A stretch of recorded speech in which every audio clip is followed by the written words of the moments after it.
કચ્છ અને સૌરાષ્ટ્રના 3 જિલ્લામાં આજે હીટવેવની આગાહી। મંગળવારે 12 શહેરોનું મહત્તમ તાપમાન 40 ડિગ્રીને પાર।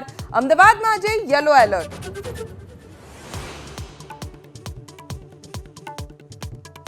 યુએઈમાં મુશળધાર વરસાદથી જળબંબાકાર। એરપોર્ટના રનવે પર ભરાયા વરસાદી પાણી। જનજીવન પર ભારે અસર।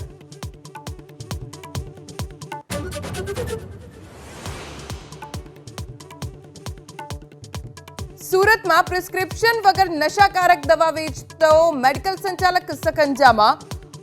કોડીન ફોસ્ફેટ સિરપની મળી 9 બોટલ।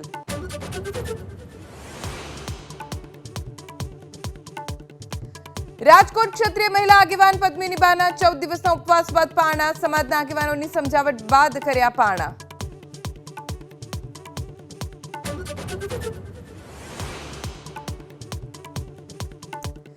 મિશન 400 પાર માટે ભાજપનું મેગા અભિયાન। આજે નોર્થ ઈસ્ટમાં પ્રધાનમંત્રી મોદીનો ચૂંટણી પ્રચાર। અસમ અને ત્રિપુરામાં રેલી।